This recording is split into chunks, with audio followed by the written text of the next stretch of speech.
Well, good afternoon, good morning, good evening, good day, wherever you are in our international community. Welcome to our gathering. Informally, we're going to be talking about emotional sobriety. That's really the laser focused. We've got a couple fancy phrases for it. Design for a living, way of life, and we'll talk lots more about that, unpacking that. I'm really honored. This is our first duet. Joe from Australia has been my companion on this path for 15 years. Joe, you want to introduce yourself in any way that you would like? Yeah, thank you, Herb. And thank you to all those people listening in and tuning in from all over the world. It's morning for me. It's still morning. And I know there are some people on here calling in from the European time zone, and it is late. So welcome. It is such a joy to have you here and to be here with Herb today to focus on a design for living. That's what I learned here in this big book. In studying these steps, and I wasn't doing a very good job. I did the best I could, but when I met Herb and he started doing workshops with me and the community around us, my journey catapulted, takes it to that next level. And what I was learning with Herb was extended column work, to take what's written in that big book and to focus and to draw it out and to really get to that perceived role, because that's what I was missing. I really didn't see what I didn't see. And we're going to talk more about that, but getting to who I am. So Herb, I don't come from an alcoholic family or alcoholic background. It really wasn't exposed to me until I got into my teenage years and chose that life myself. But as a young one, at 11 years old, I started having panic attacks. My first solid panic attack, I was 11 years old, and life got pretty small after that. It was just moving one foot in front of the other, trying to manage that anxiety. All right, trying to manage that anxiety. And I would turn to anything to avoid that anxiety. So that included food, was one of the first things I picked up. When I got older, it would include other things. Right. But that anxiety is what I came here. And when I came into program, I was introduced at 21. And it's because I was doing some interesting things with food and exercise and bulimia and running around. And I had fainted and collapsed right outside this clinic. And the doctor said to me, his partner was in program, and he gave away her anonymity. I don't even know if it's real, Herb. But he said to me, go try this 12-step meeting, and it was for food. And I went there and I cried because it was the first time I started to hear other people speaking like me. So I cried for about 3 months, but I then left. I don't know if you have that experience where you are, but I was 21 years old, Herb. I didn't want to have, someone said the word chronic, and I'm a really clever person. I knew that word chronic meant forever. I didn't want to have a forever problem. I'm 21 years old. So I knew the solution was to go out and just don't go and hang around those nasty 12-step people. And so it took about 4 years, and now I've come back into program, and I am at that bottom place. 24 years old, I couldn't manage another day. I couldn't imagine another day on this planet. My anxiety had gotten so bad I couldn't get to the letterbox. That's not everyone's experience, but my world had gotten so small. Going outside my front door was an achievement. The only thing that got me out was to get my supplies, because I had to have supplies. That was it. Big trench coat, get out, get back as soon as you can, lock the door, and that was it. So I'm 24 years old and I'm humble. I'm not going anywhere, but I didn't hear the solution. I really just heard a lot of follow, put the plug in the jug, just do this, a lot of tools. I got given a lot of tools, but the problem, the disease, the behavior, it was all still there. And what happened for me was I put down in food, I did, and then I picked up in relationships. Okay, put down that. I pick up in TV. I don't know if they had, it was VHS back then. Nowadays it's Netflix. I'm abstaining from Netflix. If there was a Netflix Anonymous, I totally would be there, right? That binge watching, I can't do it. I will stay up all night. I know. And then be watching it the next day. So I am just I have this personality of this addict, but I didn't quite fit in. My problem wasn't food. My problem wasn't men and relationships. My problem wasn't all these at Netflix. My problem isn't Netflix. My problem was living life without these substances. And so then about 15 years ago, I'm now married because I'd done some beautiful work. I've been leading workshops. I told Herb, he was surprised. As soon as I get a minute of recovery, I start leading workshops. I love telling people what to do, right? Anyone who knows me will know that about me. I am a teacher. It's my training. And, I'm a teacher. I'm good at, I love teaching. I love people. I love meeting people, and I love seeing the light come on in their eyes. I really do. It's a joy to me. And then I have a minute of recovery, and I'm there telling you what to do because I now know everything. But so there I am.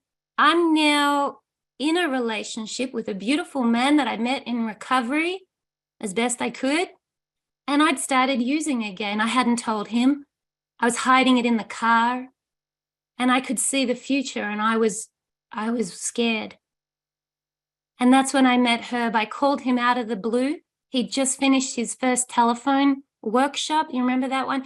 And this woman I was working with at the time was from Hawaii. I was now working this different food program. And she said, look, he's just finished this workshop. It's been going for like 18 months. I laugh sometimes because your workshops, I think they started at 2 years, Herb. Am I right? And then they went to 18 months. And then when we started, it was 12 months. And just recently we trialed 6 months, but I'm going back up to something longer than that. It's 6 months was too short. But anyway, so we met Herb. I met Herb. We started doing these workshops, and now I'm starting to get some recovery, because this extended work that we do, where you take, the big book has so much in it that it just gets missed. There is so much deep wisdom of human recovery, and it's not about alcohol. It's not about drugs.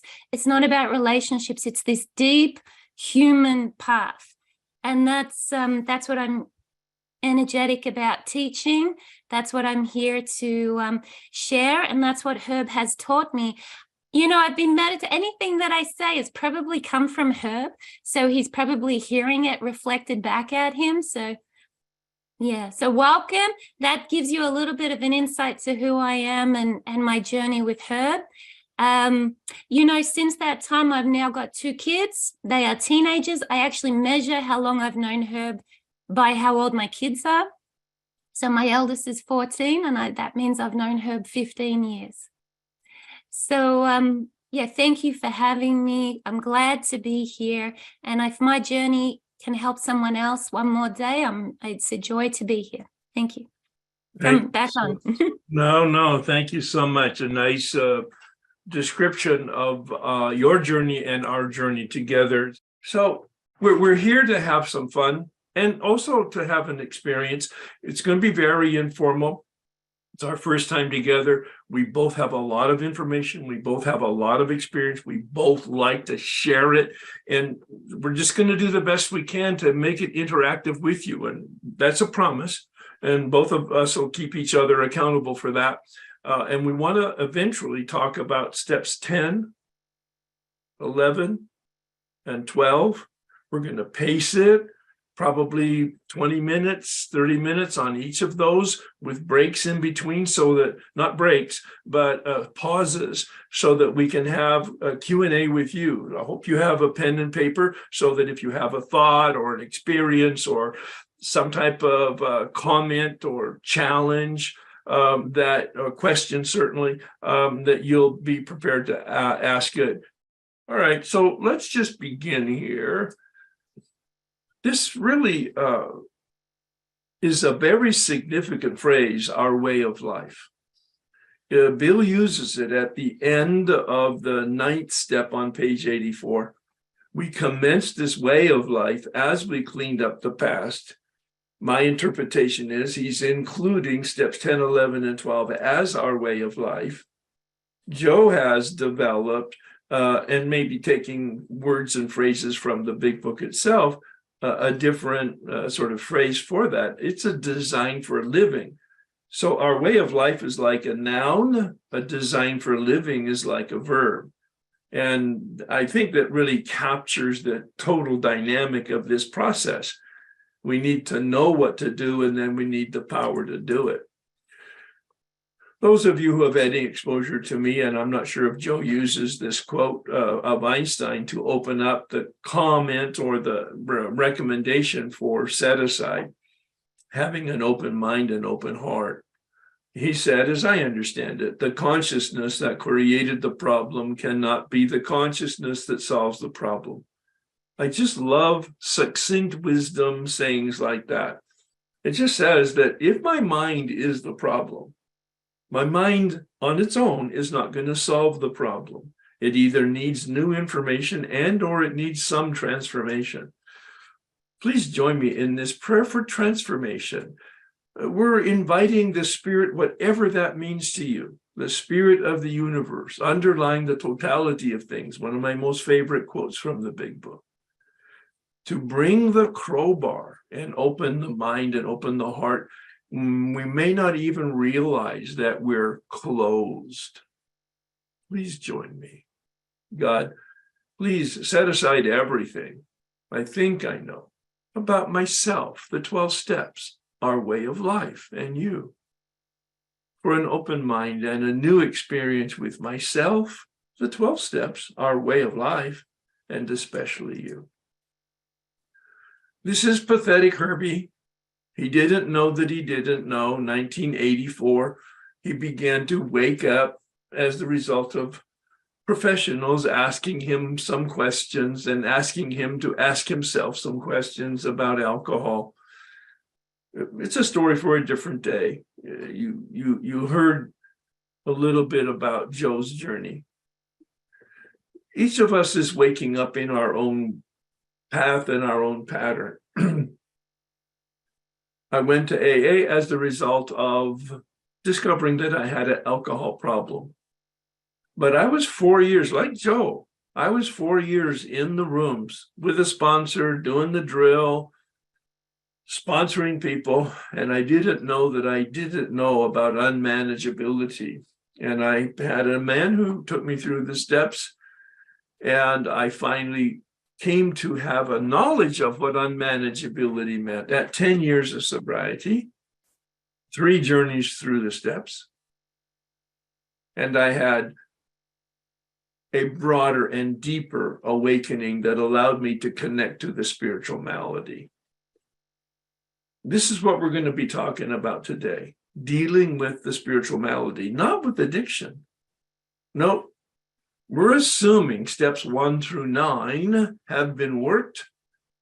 And as the big book said, we have been placed in a position of neutrality with regard to our addiction, because as the big book said, as Joe said, as my experience is, addiction's not our problem. Oh, it is a problem, but it is not the problem. The problem is what Bill calls in the big book a spiritual malady, unmanageability. So just ask yourself, is my life serial suffering? I love that term because it really captures 4 years sober, restless, irritable, and discontented. Do I really believe my life can change? Yes, but I didn't know what it meant. I didn't know how to do it. I had no clue as to really that it was so necessary. Again, I couldn't see that I didn't see. Just an overview of the 12 steps. Then I'm going to pause and connect to Jo to see if she has any additional comments. We've not rehearsed this, so we really are just being spontaneous about our knowledge and our experience. But I'm a big believer in context. It's 12 steps to freedom. Well, yes, from our addiction, first half of the first step, but freedom from unmanageability. I'm going to say something that you might not hear in meetings, and it might startle you unless you've heard it from me before. Since 1988, when I did this work for the very first time, I have managed my life. God does not manage my life. Herb, manages my life, and I'm responsible to manage my life. I don't do it on my own power. I get guidance, and I'm in a relationship with a managing partner. I'm partners with the Spirit. And the Spirit is the managing partner, but I'm responsible to manage my life. And that's what we're talking about today in this Design for a Living. How to effectively and consistently manage our individual lives. Those first 3 steps are about having a relationship with power, determining that I need help, help's available, and I ask for help now on a regular basis. Through the steps 4 through 7, we, my partner and I, cleaned out the channel so that I have a really healthy relationship with myself, progressively healthier as I did the steps progressively over a 12-year period with 3 different people. I'm not saying this is one and done. I'm certainly not saying it's a process that you do once and then never do again. At least that's my experience. Steps 8 and 9 to have an effective and healthy relationship with other people, a process that concludes the forgiveness process, the process of releasing all the shadows, all the negativity in me in terms of my relationship with myself and my relationship with others. My synonym for spirituality is relationship.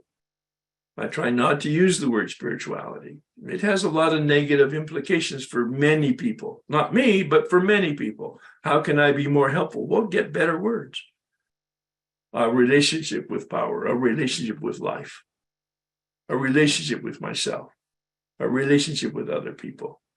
Now, what we're going to be talking about today, assuming steps 1 through 9 have been completed or in the process of being completed, and having some freedom, some abstinence, some management of your addiction. We're going to talk about, so living life on a daily basis, living in reality. Some people call it emotional sobriety. Some people call it second stage recovery.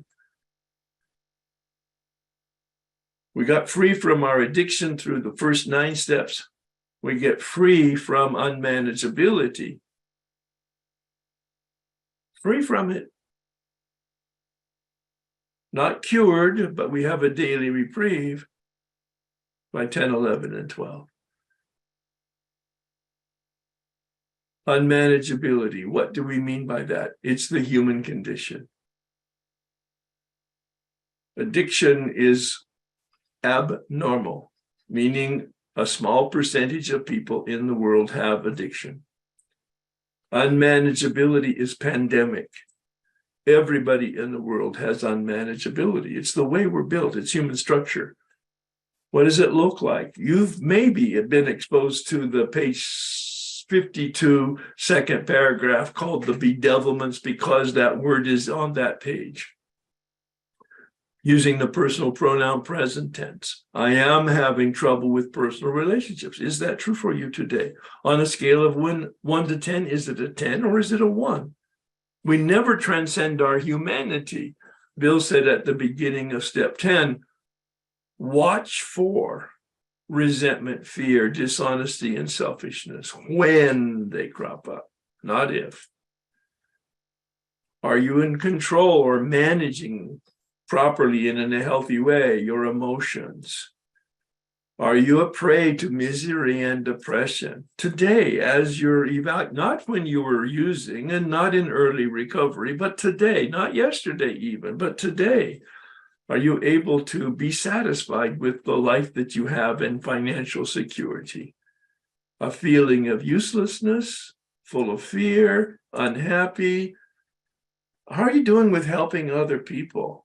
When I took it into meditation, I'm 10 years sober, doing this work, seeing this material, learning this material, having an experience for the very first time of unmanageability, what it feels like, what it looks like. This is a behavioral description. I asked in meditation, well, what does it mean I can't be a real help to people? I mean, I'm a sponsor. And the voice said to me, Herb, you can't be a real help to other people in the sense that you don't really want to help people. You want the reputation of helping people. And I was having an experience with that extreme self-centeredness that the unmanageability process in the big book, pages 60 to 62, leads you through, at least it led me through for the very first time. So we enter the world of the spirit. We're going now into step 10. I use a model of the human being as mind and will. I'm not going to exercise that in any depth right now. You can listen to any of the recordings in my YouTube if you want to really plumb the depths and breadth of this transition into the world of the spirit. Bill says we enter the world of the spirit because we've come out of the world of self. We have recovered. He says we've been placed in a position of neutrality. We have physical sobriety, that gift that comes from the completion of step 9. But we're not cured. We have a daily reprieve. I came to the realization that although my addiction had been removed, my unmanageability is never removed. I need to take full responsibility to my life, meaning I'm not locked down into unmanageability. There's no ceiling, there's no floor, there's no walls. But I have to take responsibility for a daily reprieve, the tools of 10, 11, and 12. This awakening is a turning from my self-centeredness to other-centeredness. It's really that simple. You want to know what this is about? You want to know what awakening is? You want to know what transformation is? The turning, committed to in step 3. Made a decision to turn, and completed by step 9, in which we have a relationship with power other than ourself, a coin having 2 sides, and a healthy relationship with others, especially through contribution. A spiritual awakening, a change in the way we think and feel and behave, and it's done to us, not by us, but not without us. Take a pause here. And Joe, you have some comments in terms of the orientation, and then perhaps we should open it up to people. They might already have some questions. I don't see any hands yet, but if some come up, we'll address it. Go ahead, Joe. Thank you, Herb. So the Herb has a slide. I don't know if it's coming or if it's coming today, but the big book talks about, and you will hear about it if we have time to look more at steps 1, 2, and 3. But step 1, I'm powerless over my addiction. Some of you really identify alcohol, drugs, relationships, food, gambling. What am I powerless over today that I'm aware of? Well, I can tell you there's more that you're not aware of. Right? We're just not aware of it. Go ahead, Herb. We use the term powerless so easily, we become robotic and it has no meaning to us. So I like, and you've heard me say it, the word no choice. I have no choice about the addiction. I have no choice whether I use it and whether I stop and stay stopped. But the key that you're talking about is I don't have the power of choice in terms of the spiritual malady, the unmanageability. And all of this is all about finding a power that allows us to use our choice in a healthy way. That's why I'm so glad that you reframed your fellowship and your approach to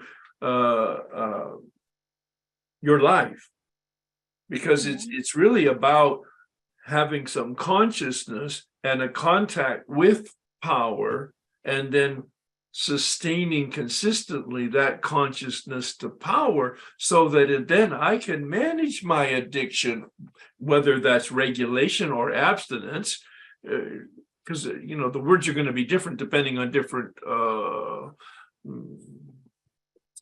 addictions, whether it's a substance or process addiction.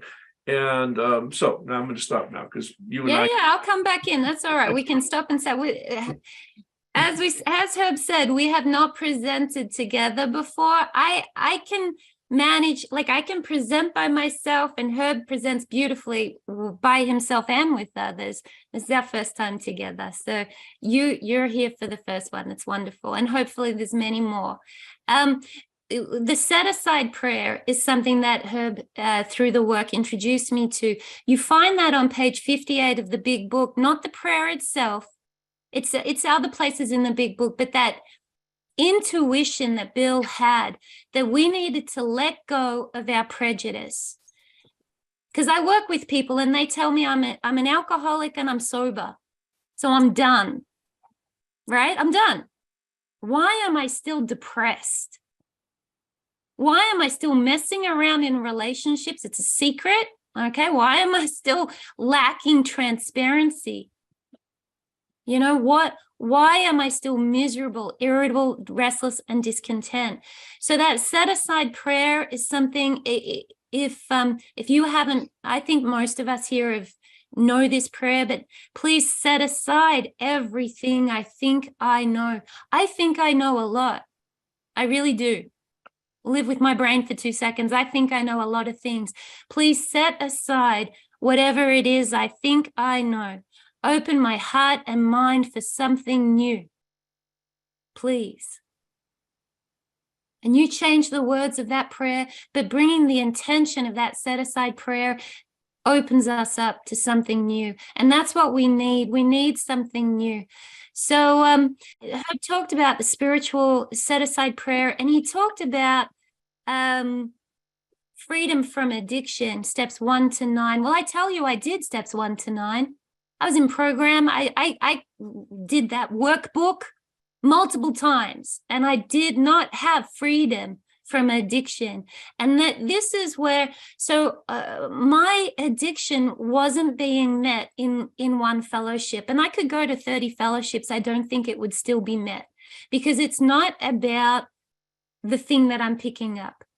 It's about my difficulty sitting in the silence.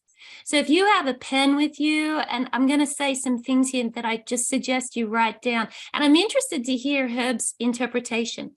Something that made a big difference for me is when I started doing meditation. To meditate, I just made a very quick translation of this word meditation, and it's from Herb, so it won't be new to him. But when I say to meditate, can you write meditation and just set aside what you think you know about the word meditation, and just for this minute, do the word equals and then write to consider. When I say the word meditate, I'm also saying to consider something, active thinking. So this again started to open me up when I created space every day. If you haven't written this down or heard it before, to sit in the power of an unanswered question. Write that down. I come from anxiety. I don't know Herb's background in terms of how this works for him, but for me, I come from an anxious kind of background. I do not like an unanswered question. Control, I get into control and fixing and meddling because I need to know how it's going to work out. I mean, every relationship I ever started, I jumped straight to the end because I needed to know. Are we going to be together? Is it going to be a disaster? I want to know now. I can't sit in that unknown space. The power to sit in an unanswered question is this beautiful, powerful space where we open up and we allow that spirit. So a design for living is a verb. I love how Herb just said that. Our way of life, he said, was a noun. A design for living is an action. You got to take action. And that's what this program is about. If you're still writing, if you have a pen, something that I often say in these workshops is, did you meditate today? Really? I don't want to put you on the spot, but ask yourself right now, in that meditation is consider something, to sit in the power of an unanswered question and consider it, to sit in consideration. Did you do that today? Because I'm going to put a slide up. I don't know what will happen to the screen if I put the slide up. Let's have a look. Here we go. So there's a slide on the screen if you're listening, and it says, it has a picture of some glasses. And it says the words, we don't see reality clearly. That's us. There's two parts to this. When I'm working with new people, I keep it pretty simple. We don't see reality clearly. I might not say it like that because that's usually you're just helping them, get out the door. Like, what is it you need to get on with your life today? Where is your life on fire? That's where we'll look first. But when you get into this work, it's recognizing that set aside prayer, because anything that I tell you is not going to be real. I don't see reality clearly. I don't see anything clearly. And yet I have to function every day in this world. How do I get up? How do I get to work? How do I function when I really don't see what's happening right in front of me? Yeah. So that quiet, our way of life, a design for living, is an action. Did you do it today? It doesn't matter what you think. I just showed you. We don't see reality clearly. It doesn't matter. And I'm a very clever thinker. Well, I think I am. So I have to learn not to trust my thinking. I have to observe my behavior. What action did I take today towards recovery? A design for living is a verb. It's an action. What action did you take? Now, everyone here took a fantastic action. You've turned up to a workshop, and I'm seeing lots of people writing. So you are involved in your recovery, and that's enough. The other thing we can get to is it's never enough. So when Herb talked about that assignment document that he has, you've got people and they get very wound up, and I have to listen to everything, do everything, and they have this sense that it's never enough. I need to do more. And again, our behavior tells us what we believe. Who's in charge there? When you keep pushing and you keep pushing yourself, are you living in that set-aside attitude where you have that quiet, whispering sound blowing through you and you're leaning into that? Or are you in charge? Are you going to fix your addiction? Self-sponsorship is rampant. Who's in charge today?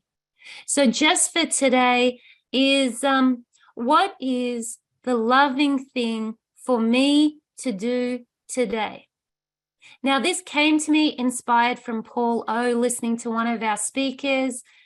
He's an AA speaker who wrote the acceptance prayer in the big book. And I really, he shared something along those lines, and it inspired me. So I sit in the power of an unanswered question every day. And usually that question is, what is the loving thing for me to do today? Not for you, not for my dog, not for work, not for my neighbors, for me. Mm. Now, as a more codependent personality, anxious personality, I struggle to sit in the silence of that question, just to allow that question to surround me. So sitting in the silence, I use a timer. 2 minutes generally of active thinking. That's pretty much all my brain can cope with, 2 minutes. And then I start to get a wandering brain. So I use a timer and I sit with that question. And I wonder, because I come from more that codependency, I wonder if you come from more that, I mean, the word narcissism, but if you come from more that stronger ego, I wonder if it would change. Paul O recommended, what is the kind thing to do next? What is the generous, what is, he suggested some different words. And maybe one of those words will relate to you. But for me, what is the loving thing? Because I'm not loving to myself. I push through. I push myself. So every day I sit in the power of an unanswered question. And that question at the moment for years has been, what is the loving thing for Joe? What is the loving thing for me to do today? And I sit in that power. And as I sit with that question, I've taken steps 1, 2, and 3. I can't manage my life. That's why I'm praying. That's why I'm meditating. I have hope. That's step 2. That's why I'm taking that action, because I have hope. I have some power coming through. I hope, I see in you, and I see in the people and in the people that guide me, my step guides, I see hope. That's why I'm praying. And that's why I'm sitting in that question. And then step 3, made a decision to turn our will and our lives over to the care. I really needed that care of a higher power, as you understand that. So it doesn't have to be a higher power, by the way, but it needs to be loving. If it is a 12-step fellowship connection, it is a loving connection. What is that going to be for you today? For some of us, it's that whispering sound. Paul O, in one of his talks, he talks about many, many voices. And I have one voice that is constantly telling me I'm a horrible person. You're a terrible mother. You're a terrible program person. You're a terrible whatever it is. I have one voice in my head that's always eager to tell me that. All right? I don't know why.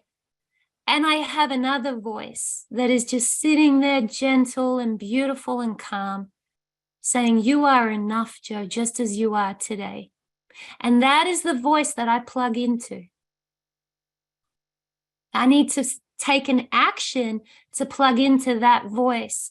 And I'll talk more about that as we get into 10, 11, and 12. So coming back to you, Herb. So Joe has just set us up perfectly for this discussion. We're going to pause, but I want to set the stage here. We're going into a specific conversation about staying active, staying conscious, daily, a practice of step 10, keeping our channel clear with inventory on a spot check basis, keeping the channel filled with consciousness through that meditation practice that she described as consider, an active use of our mind to receive guidance, to then allow this channel that's been cleared of the shadow, filled with the light, to shine the light out on the path so others can walk it. The word I use, it's interesting how you phrase that and put it into a context, Joe, that I'm going to go off of this share. That your issue is codependency, and your loving kindness mantra is for yourself. Of course, as you know, and I self-disclose, my issue is just the opposite, narcissism. All right. And so my mantra is helping. Now, loving kindness is a lens through which I like to look because it softens my heart, it softens my look. But I have to focus on how can I help today. I'm very expert at being loving and kind to me. So I'm not sure are you muted? I'm nodding away. I'm laughing, Herb. And Oh. but I love the comparison because I have my instinct is to be very aware of what everyone around me needs, that hypervigilance. And I'm thinking what you're thinking, what they're thinking of their thinking. And it drove me to that place where I couldn't get to my letterbox, where I blushed at if you saw me, my biggest thing was I didn't want to be seen. And this is recovery here today. Just so opposite. Yeah. So opposite. I did everything I could to get on the stage. Lights, please. Lights, please. I want to be seen. Yeah. That's just amazing. There was a hand up. She put her hand down, and I don't want to embarrass you. Maybe your question or thoughts were answered.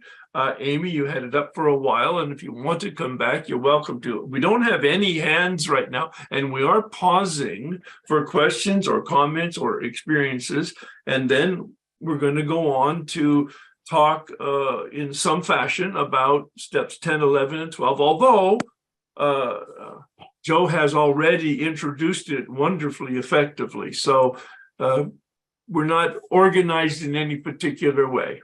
Amy, please. Hi, thank you so much for allowing me to ask a question. My name's Amy, I'm an alcoholic. And my question is, I have a voice that creeps in that is based in, the only way I know how to say it is, it's superstitious. And it leads me astray. You know, I think, oh, this is going well. I'm really starting to feel the ability to let go and, you know, acknowledge my unmanageability and so many other things other than alcohol. And so I wonder if you could speak on that, like where to go with that. Well, I'm happy to. I'm not quite sure where to go, but I need a little more traction in terms of what are you talking about in terms of your question. You talk about superstition, but I don't know. You say you're 7 years sober, and yet there's something there amiss that you're trying to explain, but I've not heard it yet. Okay. Maybe Joe did, but I've not heard what the issue is. What I mean by superstition is it's more of if I don't do things perfectly, then I'm going, like how somehow I can control what the outcome is going to be. Oh, okay, sure, yeah. So you have the delusion that you can control. Yes. But did you hear me? It's a delusion that you can control anything.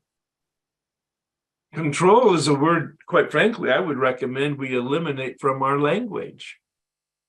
We influence, but we don't control. And so maybe Joe has a response that might help a little bit more, because she did talk about the perfectionist. And my experience is up till today, I was listening to a recording.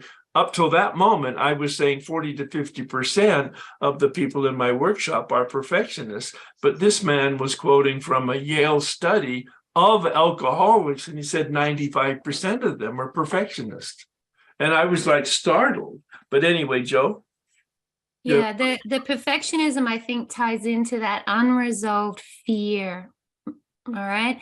And we just have this unresolved fear. So there's a lot of us there. So the fear inventory work that we do in that extended column work can help. But when you're new and you're just kind of trying to put the fire out, it would really be looking at where in your life are you out of balance.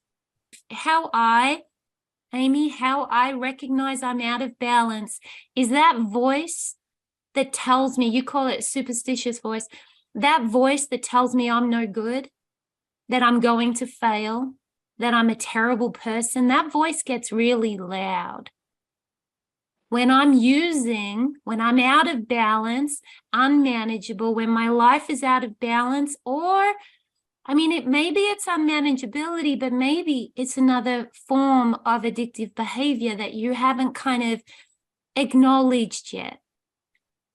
But you might know. So when I'm in addictive behavior, I get hit by self-loathing like a ton of bricks. And so today, that's a gift.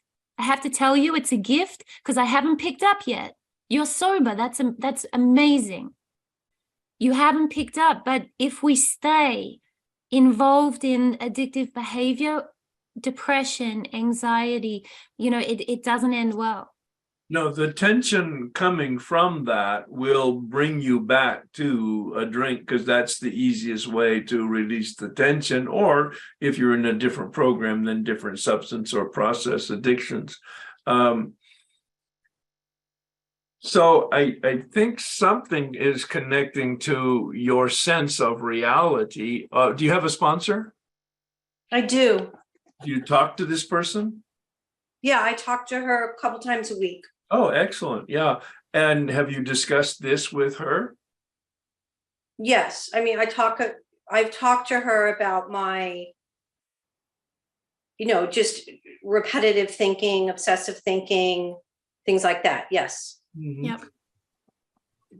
And I write about it, Yes. but then I found that it has switched to, I just write what I'm grateful for, because I found that sometimes writing the repetitive thought makes it worse. I agree. What we focus on can expand, and sometimes to write it is to identify it, and then talk about it is to diminish it. But going to the gratitude list or in many of my worksheets, the turnaround is when I create up the positive or the alternative. What is the alternative? What is the benefit? What is the attitude, the principle, and the behavior that goes with it, so that you can focus on the healthy part rather than being bogged down in the unhealthy part. Yeah. But it is really about consciousness and practice and willingness to make mistakes and not allowing the mistake to name me. I'm not the mistake. I just made a mistake. Oh, what an opportunity to course correct. Now, in my case, I need the humility on a regular basis, which seems to be served up in plenty. All right, that I make mistakes and I course correct and that kind of thing. I don't know whether that's helpful or not. And, Very helpful. Thank you. Yeah. and I would add, Herb, I would add the chasing the drama thing. When we put down our drugs, and we put down that addictive behavior, and we put it down, life, there's like this bottomless pit of boredom. I don't know if you identify with that, but when you put it down, it's like, God save me. Don't make me boring. Anything but boring. And we chase, so life can be drama. We chase one drama after another drama. And there's this mechanism that goes on of chasing adrenaline, anything, gossip, drama. Let me tell you the story, because when I tell you the story of how bad my life is, my adrenaline comes up. So when you sit there and you say, I'm festering and I'm worrying, what's also happening is your adrenaline's coming up, and you are getting that addiction to adrenaline. We're in irritable, restless, and discontent. I can be alone in my room and suddenly get hit by, recognize, hey, I'm bored. And I know how to get out of that. I'll just start worrying about some calamity of life, death.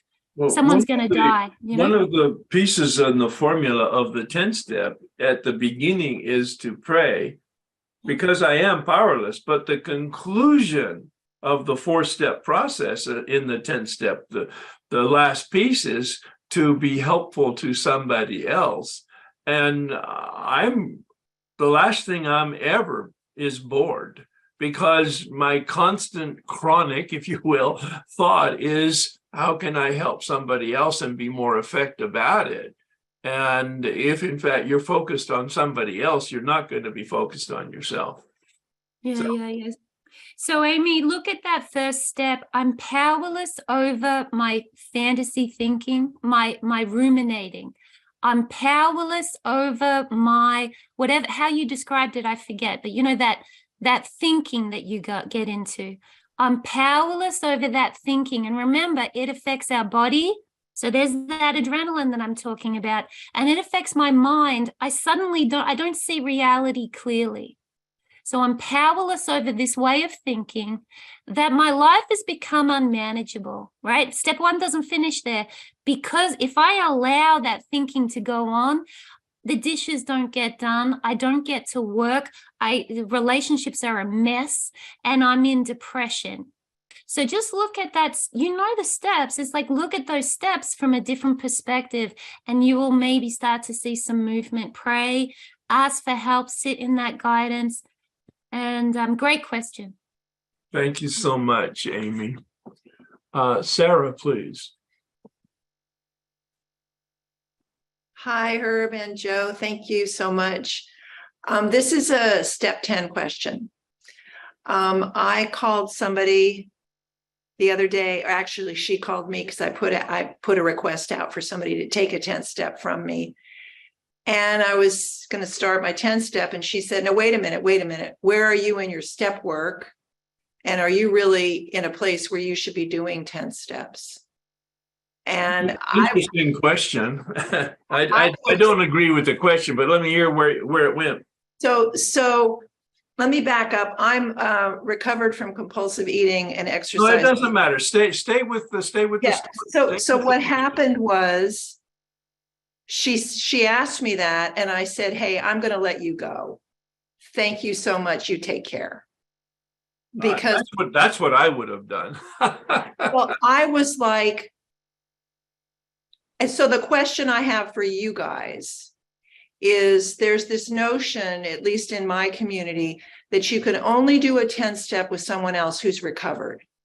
And I don't think that there's anywhere in the big book that it says that. Well, and I agree with it. It says talk to someone. That's all it says. Talk to someone. So, as you know, if you've been exposed to my recent approach to the steps, I introduce people to the 10th step before they've even done the first step. I know. Such a great tool. It's such a great tool, but maybe Joe has some comments on that. Yeah, I just want to, was this woman your sponsor? You said she let you go. So what did it was mean? it was a random call. This was a random call on a GroupMe app. I put my name out. Is anybody available to take a 10 step? She called me, and I said, I started with the 10 step, and she said, no, wait a minute. What step are you on? Are you really in a place where you can? And I said to her, hey, I'm going to let you go. Take care. And I think that was a very kind, very kind bullet in the head. Yeah. So you held your boundaries, and I have a slide. There's an interesting effect that happens. You held your boundaries, Sarah. Her behavior, like, the 10th step happens immediately. It says, tell someone. Now, I mean, don't tell them the story. So a lot of us get into stories. So, I mean, you could look at that from my side of the street am I wanting to tell people the story? Because that we reserve for sponsorship, really, because we don't see reality clearly. And every time we retell the story, we set ourselves up for failure. We set ourselves up. But to do a 10th step, and she says you're not up to it, well, I get people doing 10th steps from day one. Pray, tell someone, make amends if you've caused harm, and turn our thoughts to helping others. So I teach that from the beginning. But I just want to talk about, you said something. When you hung up that phone, Were your hands shaking? How were you feeling? Was your heart racing, and were you overwhelmed by that? That's a great question. I was okay with it, but I knew I had another 10-step to do. Yeah. I had to do a 10-step Right. on that. Right. So I had 2 10-steps where I had one. And, you know, I'm on this 10-step line, and somebody used to call and to, you know, offer to take my 10-step. And 9 times out of 10, I would end up with a 10th step based on the conversation that we had. And so finally I said to her, do me a favor. I'm not looking to pick up 10 steps. So when I put my name out, please don't call me, and I won't call you, because I just am collecting them with you. And so the question really is for me, who do we call? Call anybody you want. Okay, Yeah. perfect. Yeah.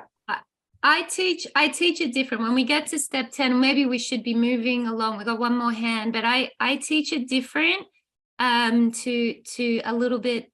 So this would be just hold that thought. Hold that thought. Well, Who do we call? Yeah. well, why don't we? No, go ahead. You want to do it now? Yeah, sure. Why not? It's the hot subject. It's the hot subject. It's just so you talk about that unsettled. You're unsettled. For me, because I come from that codependency, when I have to set a boundary I can often set a boundary with someone really well.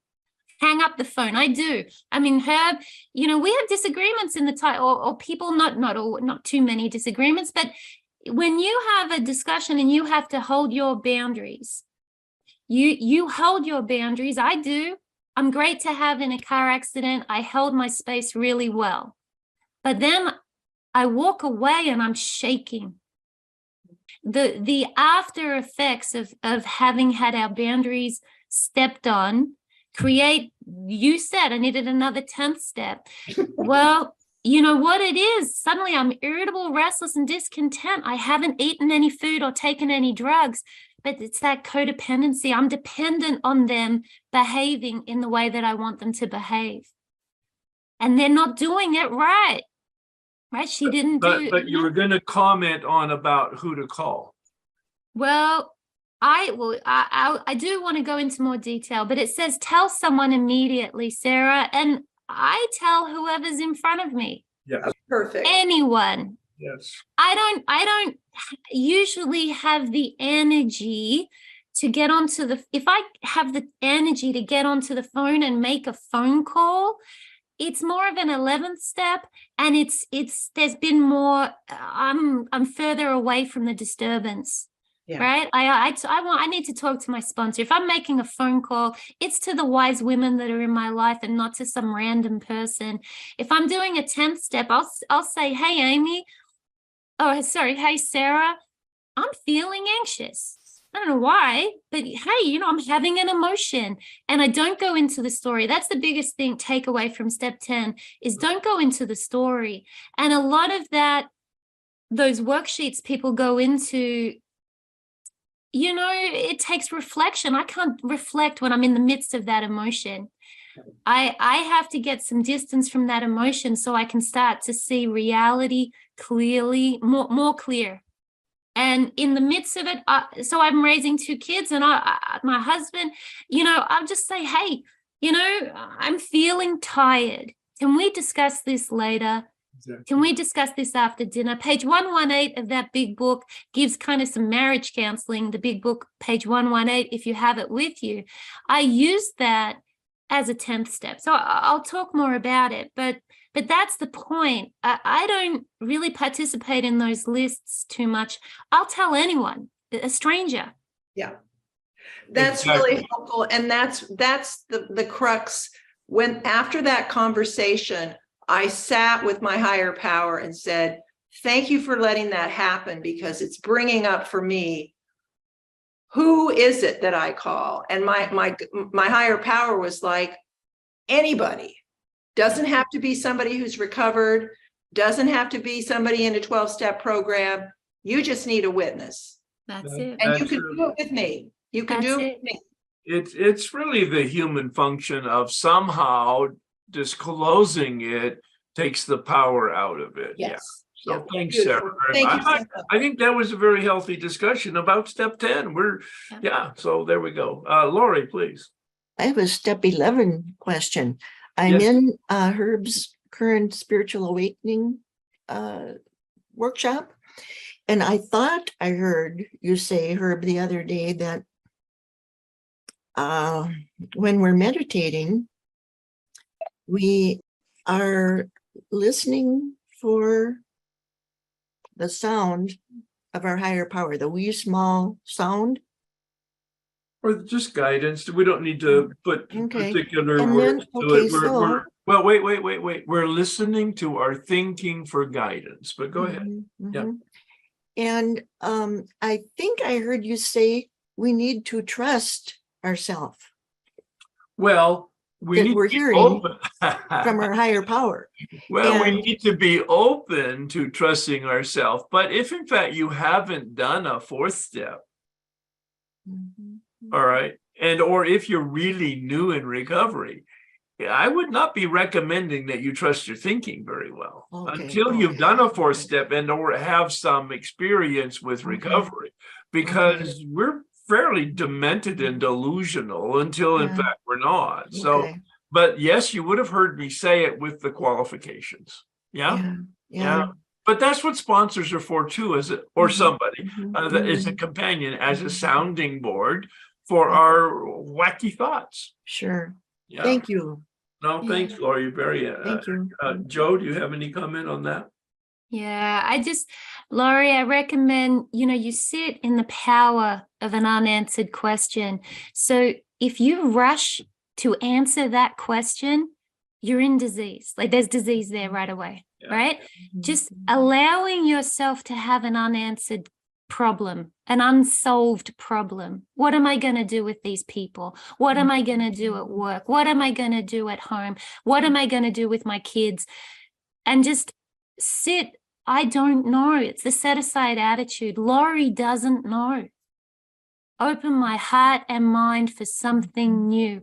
And we sit in the power of an unanswered question. At the end of that period of unanswered question, I write things down. Now that doesn't make it true, right? It doesn't make it true, but I have a fanciful brain. I can have the most amazing thoughts. And then 5 minutes later, I can't remember. No idea, right? No idea. So I write down the inspiration after a meditation, and then I'll do that again tomorrow. And I do that again tomorrow. And after a period of days, if you have that same thought coming up again and again, I then would take it to a wise woman. So someone in your connection, maybe not a sponsor, but someone who's working a program that you feel safe with. And I would say, hey, I'm getting this inspiration. What do you think? So I would run it by someone. That's the process, a design for living. Yeah? It's got that process is a very sophisticated spiritual process. You articulated it wonderfully simply. It's called discernment. Discernment is just a fancy term for thinking in the milieu of prayer. As you really nicely said, hold the question, hold the thought, hold the ambivalence, but having prayed first and then stay with the guidance. I keep a pad on my lap and a pen when I'm doing my meditation in the morning for that piece of it, because there are random things that come in to me and I don't want to continue to try to remember them. So I just write them down to park them, and or as Joe was just indicating, to accumulate some random thoughts over a period of time and then spend a particular meditation looking at all those thoughts to see if there's something in there as a pattern that is an inspiration for me. And then eventually, if I need to, I haven't come to a conclusion myself, to kind of review it with somebody who I trust. So yeah, it's a process though. Good. Yeah.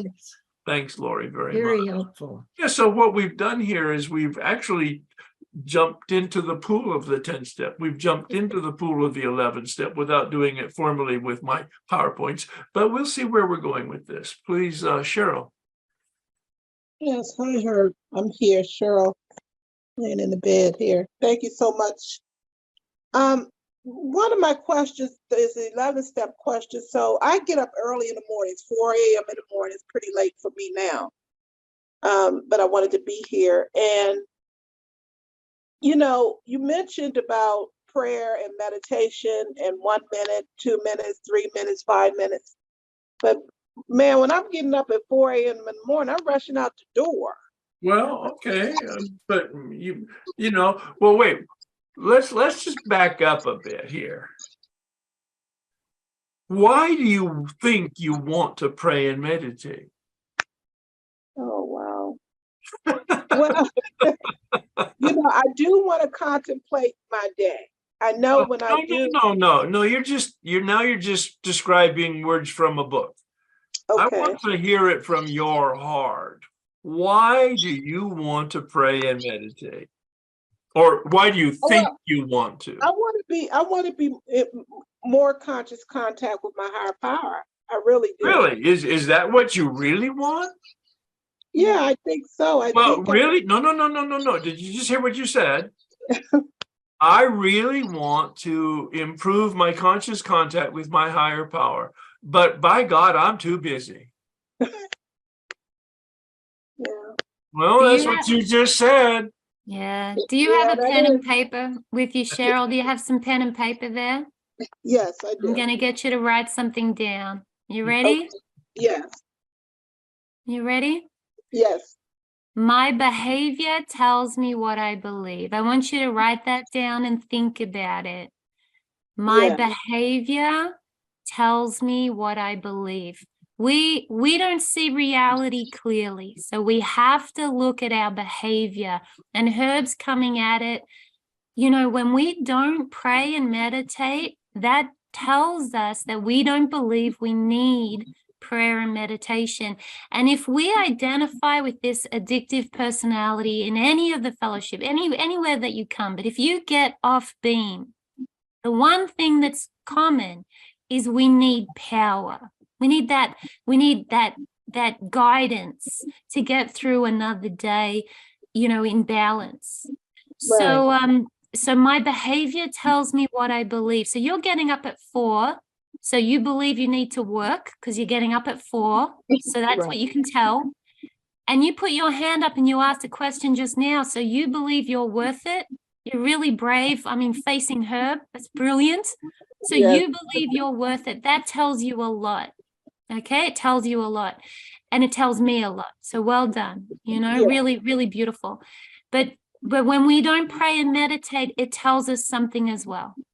What I have been doing, Joe, I tell you, I've been, you know, following her for a while. I've started his big book workshop just now and coming here. I have been saying the set aside prayer every single morning. That's beautiful.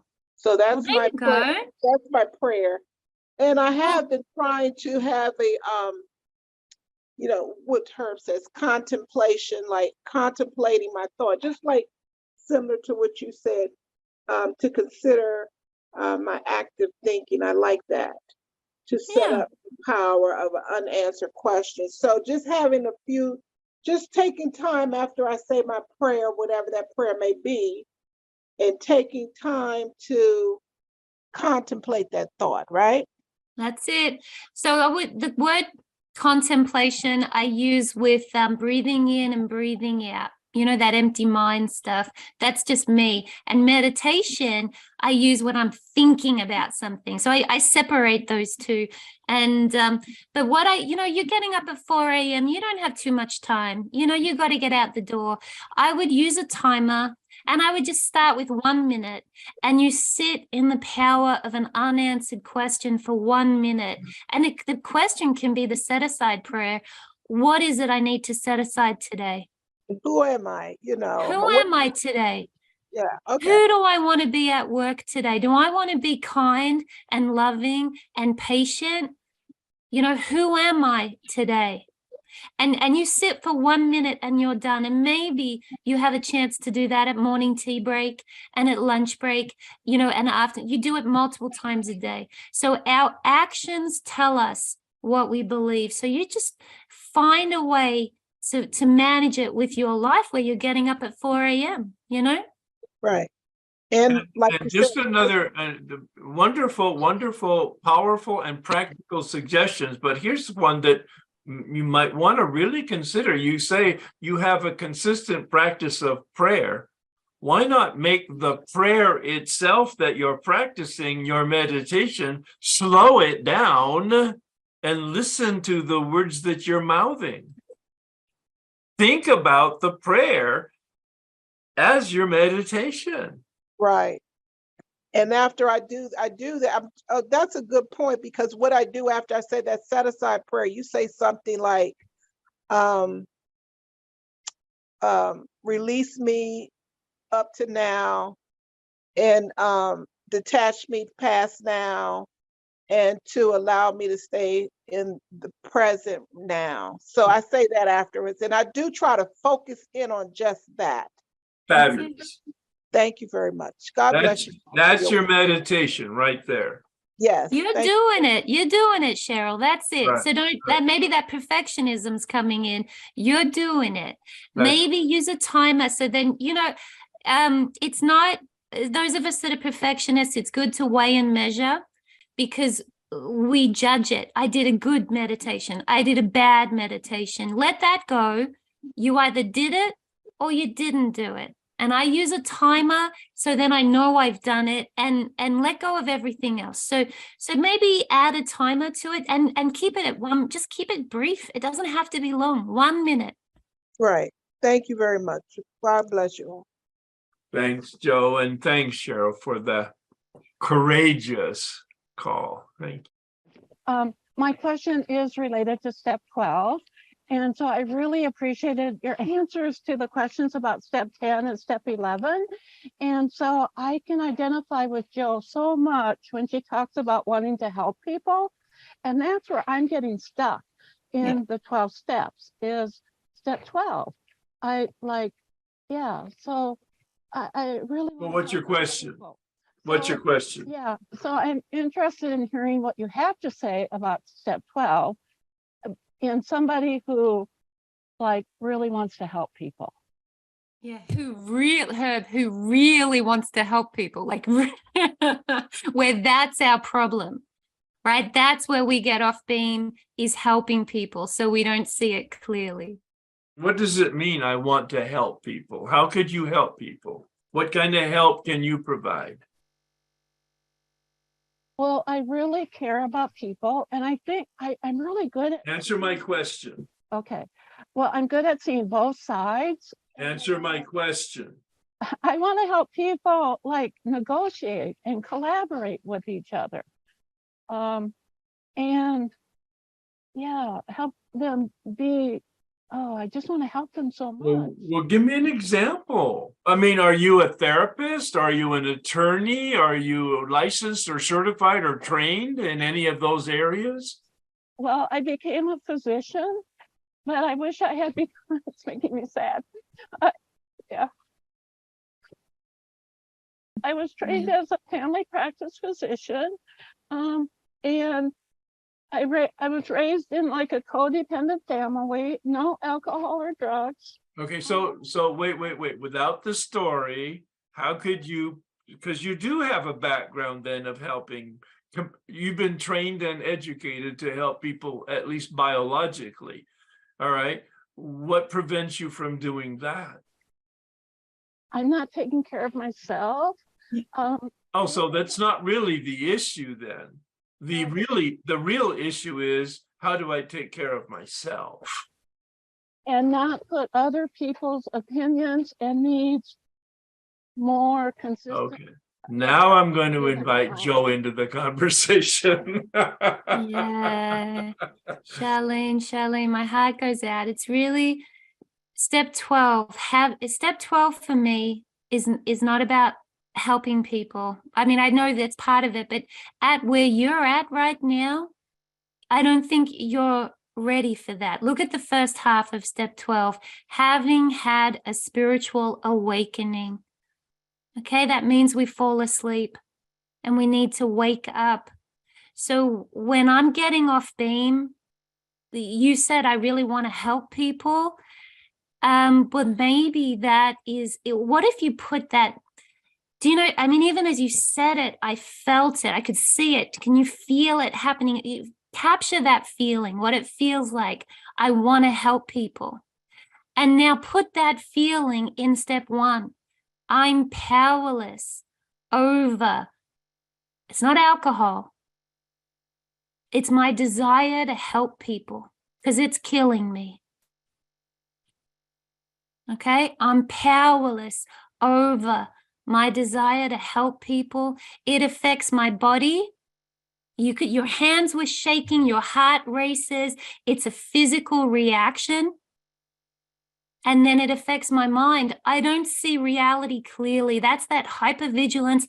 Everything that I see is what other people need. I just don't see reality clearly. I'm powerless.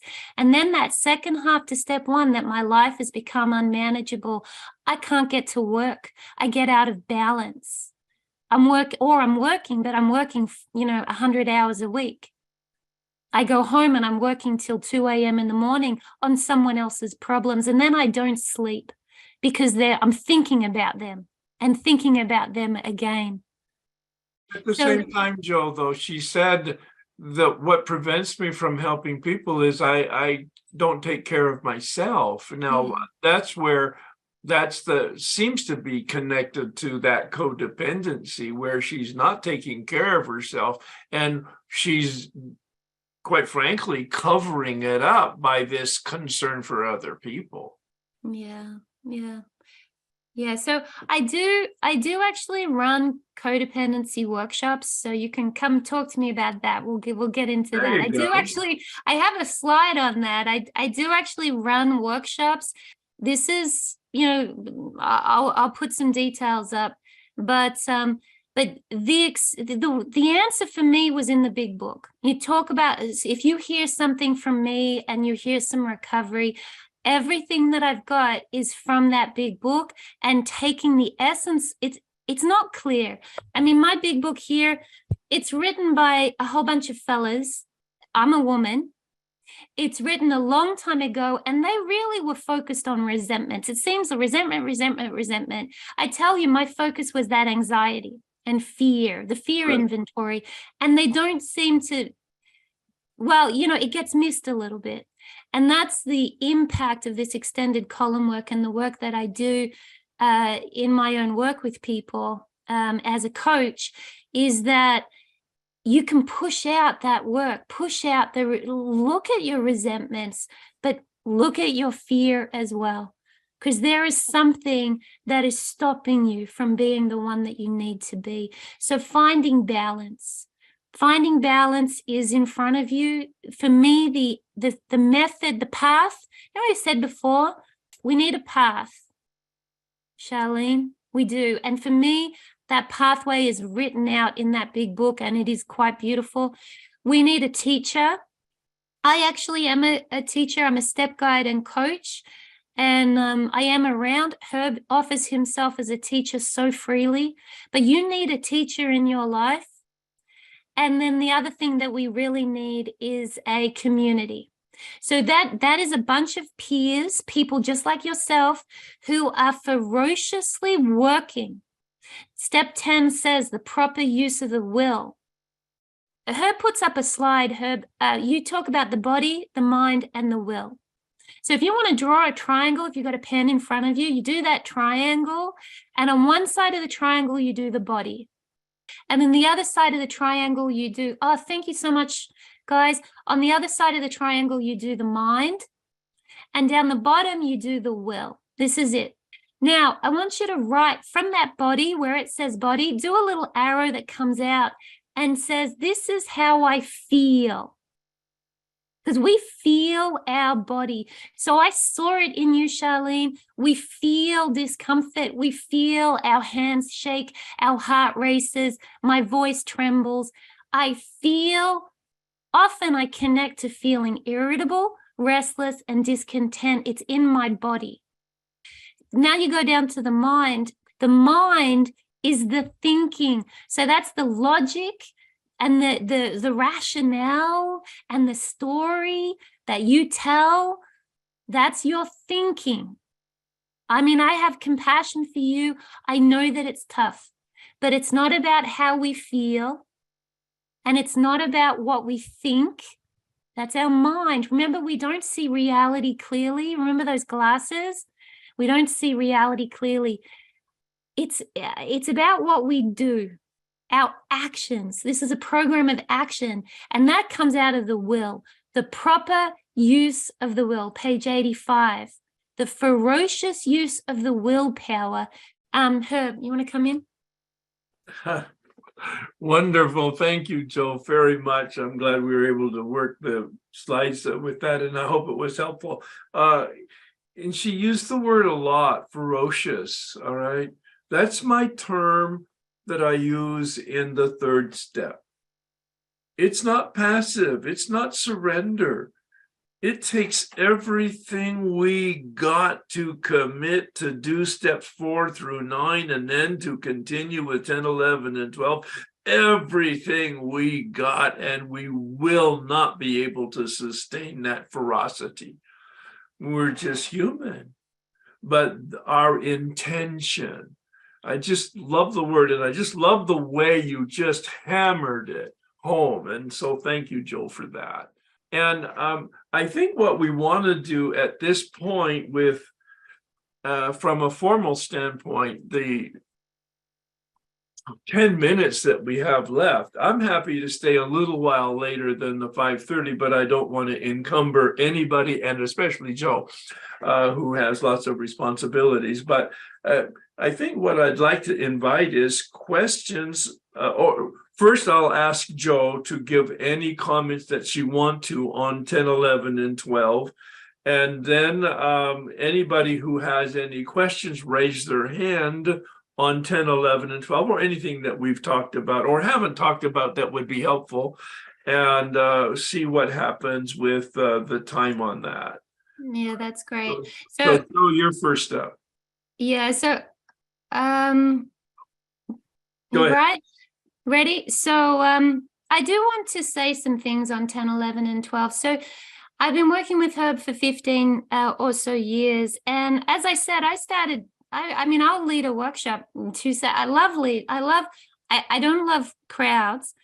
I nowadays, you know, I'm better than I was, but I love guiding people, but I didn't do a very good job to start with, you know, because I didn't know what I was doing.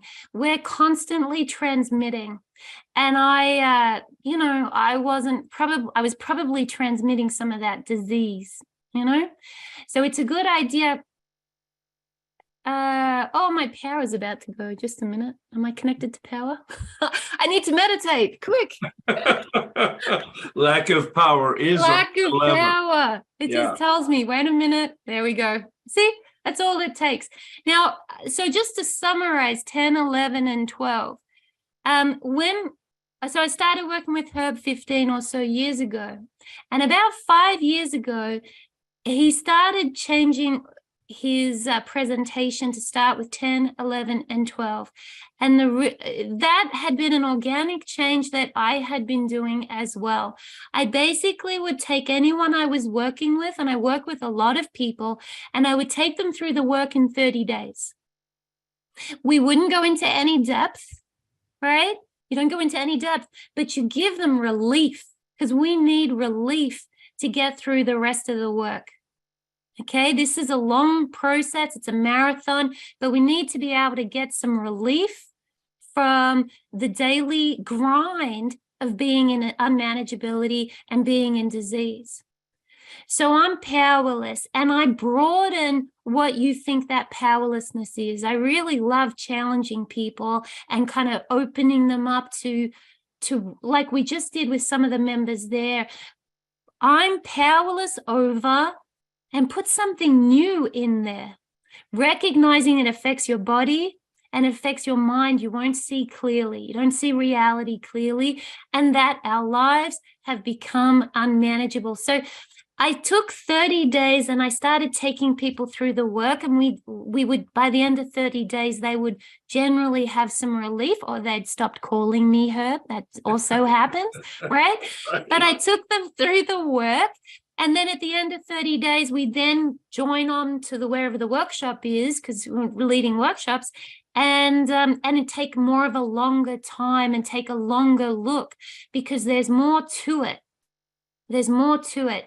So starting this workshop, I start with step 12. So I don't start with step 10, I start with step 12, and I tell them, hey, having had a spiritual awakening, that's why we're here. Everyone here is a seeker. I can tell because you're here and you're doing the work, right? Having had a spiritual awakening.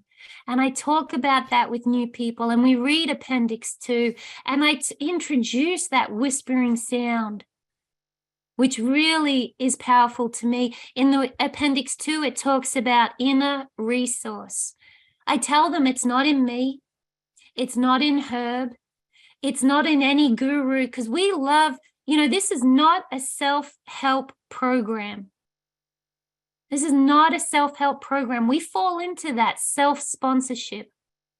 That's our default setting, self-sponsorship. I mean, I see it all the time in some of those other fellowships. Ask them, who's your sponsor? And they'll tell you, I don't believe in sponsors. I don't have a sponsor. I'm like, okay, all right. I was 21 years old and someone in the family died, and they delivered Meals on Wheels. I don't know if you get that in America. Do you get Meals on Wheels? And I ate one meal, and then I ate the next meal, and then I ate the next meal, and then I don't know if normal people do that, but that's what I do. No, right? They don't. Right? I just could not, and I don't remember feeling anything at all. There was no thought process, and there was no emotion. And I was so grateful for that. And I'm grateful for the food as well, because it helped me to survive some parts of my childhood that I was struggling with, and I was alone, and I'm grateful that the food was there. But at some point, it turned to be a damaging influence in my life. Obesity is where I go to. Right? It's just very simple. I need to be amongst foodies who are recovering one day at a time, and they have to be keeping their eyes off my plate, right? If I'm in a fellowship and they're looking at what's on my plate, what I'm doing, I get pretty anxious around that. I just hate being told what to do. That's just me. I'm just a hard nut sometimes. And that's never interfered with our relationship. No, right? Right? It's human beings. But I've been in recovery most of the time I've been with Herb, and it's been a joy. But, with Herb, I've experienced postnatal depression, by the way. I've experienced, I started going in and out of, I had to change fellowships because my anxiety was coming back. I need to be in a place where people aren't bothering me with my program. That's my business. Yeah. And that includes my sponsor. And so my sponsor doesn't get busy in my program. She just reflects to me, it sounds like you're off beam. What's going on? Do you want to do some work around that? And if you've still got your pens with you, suffering is the great persuader. We suffer. And I start to suffer, and she says to me, well, do you want to do some step work? Do you want to do some writing? And we'll talk about it tomorrow. And I'll say, okay, all right. And then I don't call her for a week, right? And then she calls me, or I call her, and I'm in suffering, and she goes, well, it sounds like you're in some suffering there. Do you want to do some step work? And I'll say, yeah, that's a great idea. I'll do it tomorrow. And I don't do it. And, it takes time for me to get the suffering enough to be willing to start doing some work. And the work that I do, the path that I follow, has been laid out by Herb and the people that went before him, that extended column work. He's not the only one. Dan Sherman did that spiritual awakening book. There are and there are other people around the world that have evolved this method. It's not unique to 12-step. Right. It's a beautiful human process of recovery. So just to summarize and then finish up, because I see the time, I start with people looking at step 12, and I read that spiritual awakening, appendix number 2, having had a spiritual awakening, and I say, we're asleep. You know, that's it. And that's all I say, especially if someone's new. That's it. Then I go to step 11. Step 11 is for me that prayer and meditation in the morning. What did you do in the morning? Do you plug into power? But I need to meditate before I read my email, before I check WhatsApp, before I check the so-called news. Okay, because I don't see reality clearly. What am I plugging into for power? If the first thing I do is read the news, that's my higher power. If the first thing I do is open that WhatsApp channel and all those messages, that's the higher power. My heart starts racing, and that is what I am plugging into. So I have to be very careful. I have the internet off until I've done my meditation, and then I turn it on, and maybe I have a little bit more power to deal with the world around me. So I talk about step 11 and plugging into power in the morning, throughout the day, and at night, right? However that's going to look. It looks different for all of us. That member that has to get up at 4 a.m. in the morning, it'll look different for her. But she has to find her own path to plug into power, because we have to plug into power. Otherwise, we plug into, you know, the money god or the WhatsApp god, or we plug into power. Humans plug into power. What is the power you're going to choose today? You know, so in the last part, I bring them to a step 10, and I do this very quickly. I don't wait. Day 1, I'll take them through all this if they'll sit still long enough. Sometimes they don't sit still that long, Herb, because they've got itchy feet, you know, and itchy brain. But if they sit still long enough, I'll take them to a step 10. And the main part to that step 10 is not to tell the story, because we're in a habit of telling the story. We're a victim, hard done by. So it says, and I take them to page 84 and I read them through that paragraph. And it says, what does it say? It says, when we get disturbed, right? You're going to get disturbed. I'm raising 2 kids, teenagers. They're pain. I had my mother-in-law here last night, you know, and the house is messy, you know, and it's not my mess, and I'm not cleaning it up today because it's other, you know, and she just has to see all that. We get disturbed. You know, we get disturbed. And so the big book says to ask God on page 85. That's his prayer. That's meditation. For me, that means I close my eyes and I breathe. I do it all day long. Step 10 is quick in the moment, wherever you are. So pray. The next thing it says is to tell someone immediately. It doesn't say open your phone and put in the, it doesn't even say that. Tell someone. So I tell people that I'm with, whoever I'm with. I'll tell my kids, Mum's feeling tired. I name the emotion. You know, we abandon ourselves, Herb.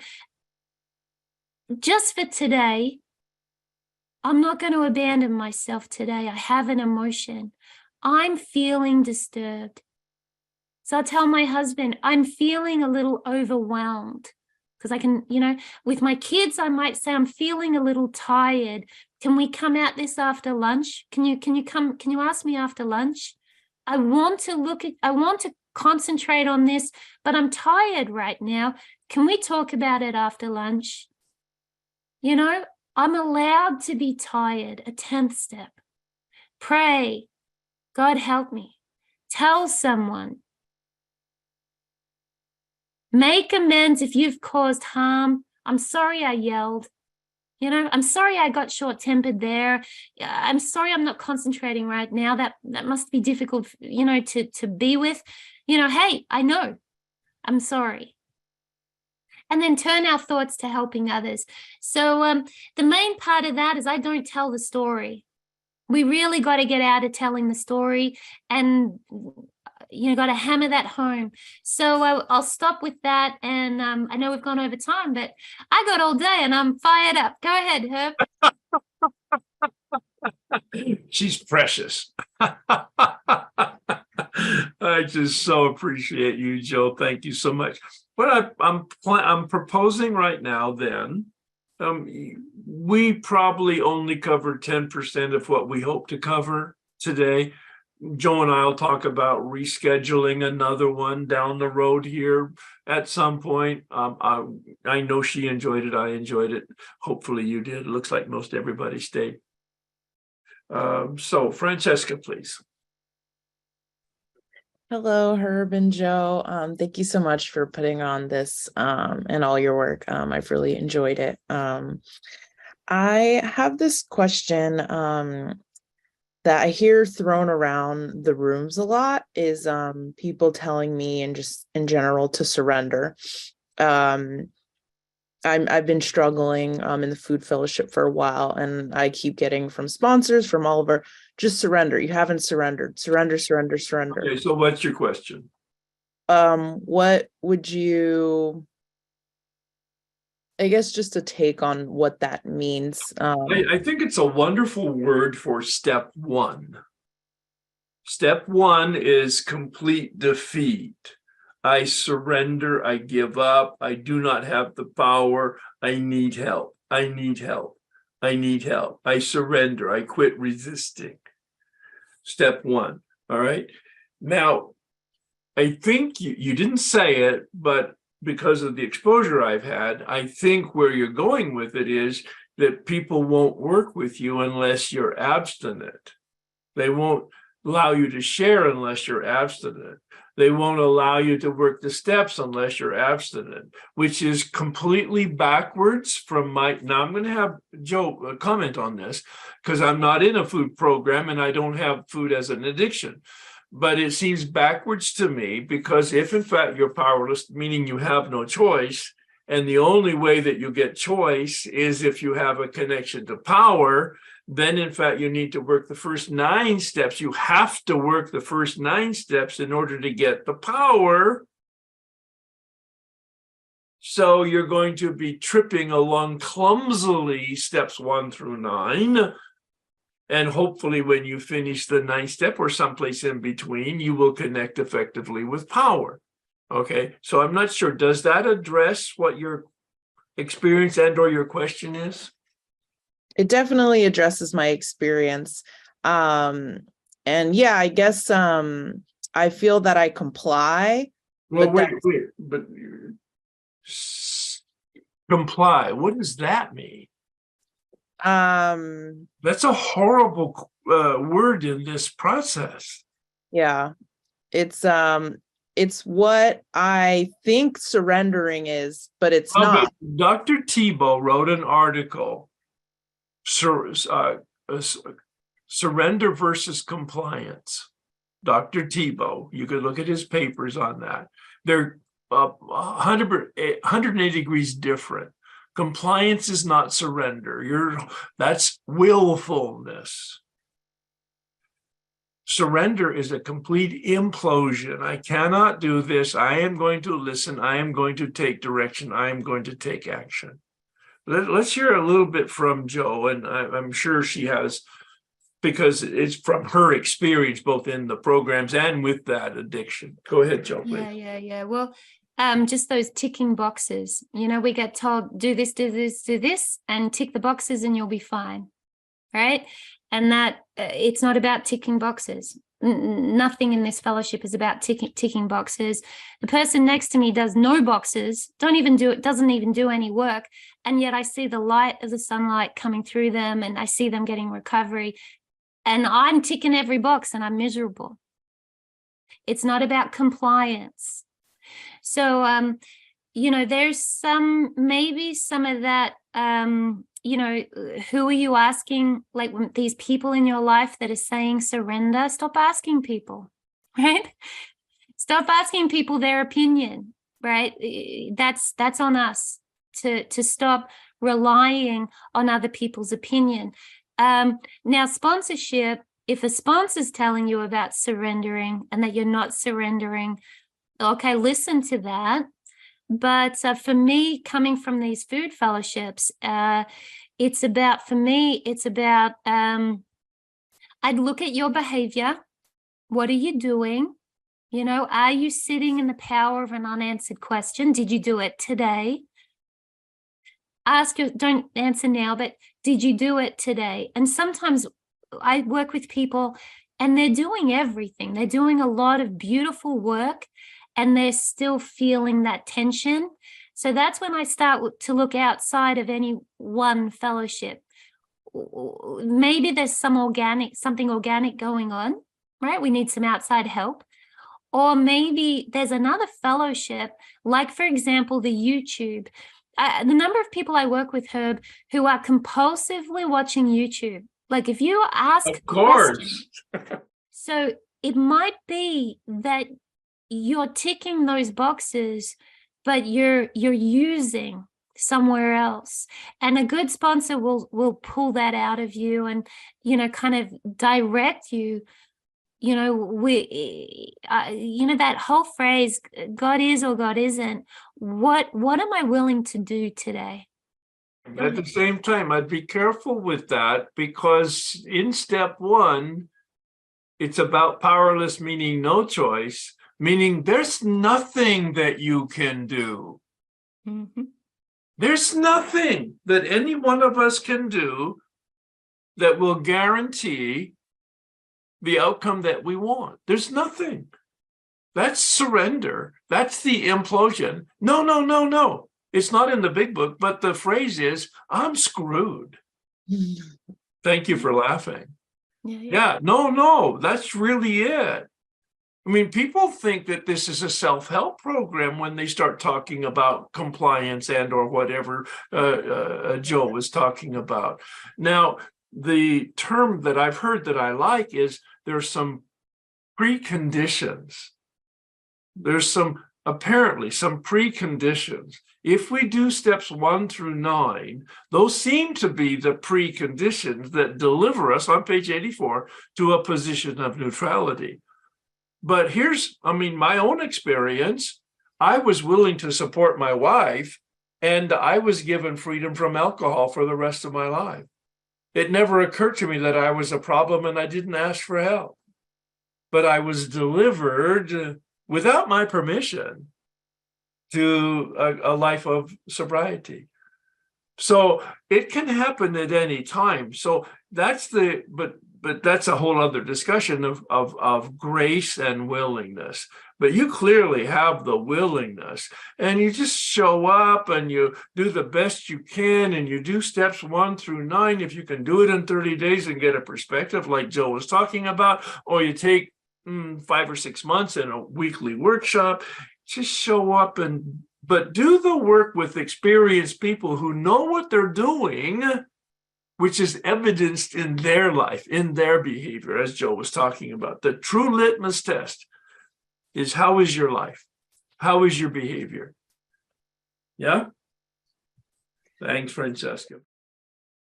So I'm going to bring my slides up and then go strictly or quickly to the end where the prayer is, so that we can pray the prayer. I can expose you to the new version of the 7-step prayer, which it's not obviously formal. It's just my attempt to play with a prayer to make it more relevant for me and my consciousness, and hopefully it'll be helpful to you. Let's see if we can get there very quickly. It'll take only a minute. See what you missed, and you come back, we'll get some of all of this material and we'll have some fun discussing it. All right, here we go. There we go.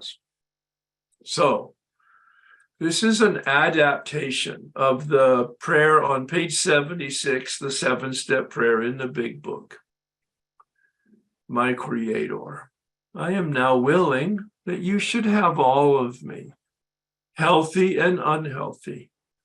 I pray that you now remove from me every single inclination and behavior that stands in the way of my usefulness to you and my helpfulness to others. Grant me knowledge, strength, courage, as I go out from here to do your will by living in alignment with reality as it really is. Amen.